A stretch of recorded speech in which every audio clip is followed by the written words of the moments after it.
What if I told you that your jump cue can be used for more than just jumps?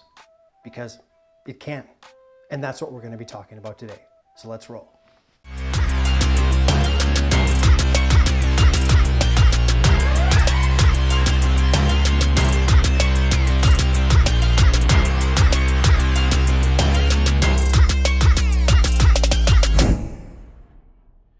This is actually a really fun topic for me because it takes me down memory lane.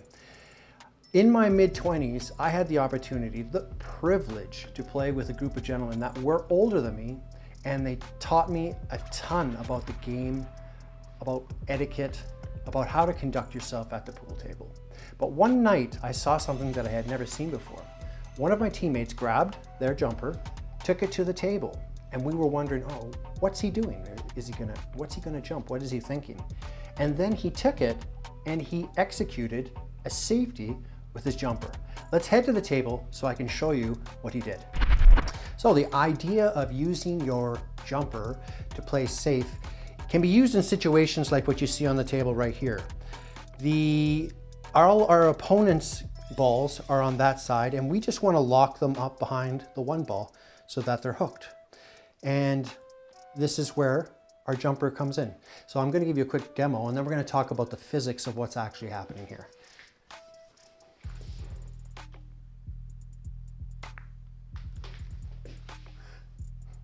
Greasy, right? This is my Hubler. It's my playing cue.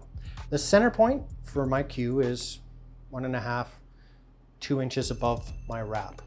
If I were to use this cue to execute the shot that I just did, I'd either have to hold it on the grip normally and just be extra careful, or I would choke up on this cue roughly around the center point.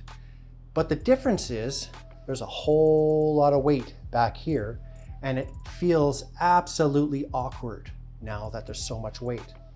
That doesn't happen when you have the jumper. In the shot that I executed just before, I'm gripping at the very end. And let's take a look at our pendulum and what it looks like when we're using this compared to my playing cue. All right, I've rolled up my sleeve here so that it helps you see my pendulum here. So, for example, here is my playing cue. If I were to try to do a touch shot like we did over earlier, I'm gonna hold my cue. It's a longer stroke because it's my normal stroke. So if I were to try something similar, obviously there's a much longer stroke. This is a neutral pendulum. So I have much more movement. So if I were to try it, I can try my best. I might be able to do it. Didn't touch the rail there. See how hard it is? Now, I could choke up on my cue, but remember, this is my center point basically. So when I'm choking up, this feels vastly different than my regular stroke because there's a ton of weight now on the back. So when I bend down, I almost have to push down on my arch up here to keep my cue there. The cue wants to come up. Now, with the jumper, how is it different? Well, I'm grabbing it on the back. So my pendulum is already forward. There's not much more to go. Also, physics dictates that when we're grabbing the back, all the weight is in the front now. So when I'm down, all the weight is pushing down on my bridge here. It's not wanting to come up like my regular cue. So when I want to execute a shot that's touchy like this, where I just want to tie my opponent up, all the weight's coming down in the front, which makes it feel good. And also, my pendulum doesn't have that much more to go. This is how much further I can go. That's it. I'm already basically fully extended. So a touch shot like this can be greasy. You know, the funny thing about this shot is I learned it all those years ago, and from that point on, I've used it a number of times in league especially, but in some tournaments as well, because it's come up. And it accomplishes a few things. One, it usually works. I mean, don't get me wrong, this is something you have to practice.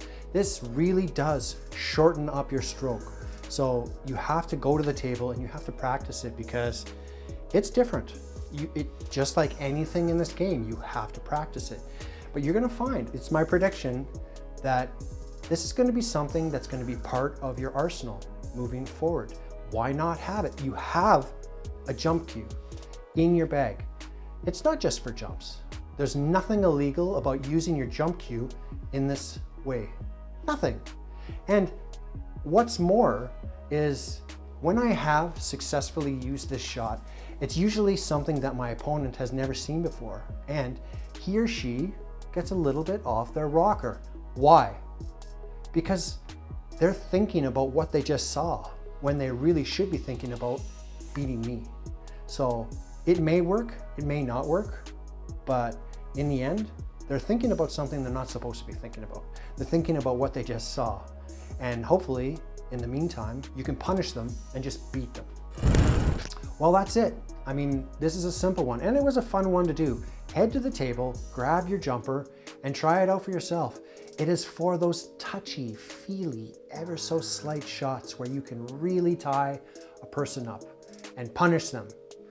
And yeah, it may be a little bit greasy, but sometimes it's fun being greasy, right? Anyways, hit that like button, hit subscribe, and stay tuned for more videos this year because I'm having a lot of fun doing this. Thank you, and until the next time, I'll catch you on the flip side.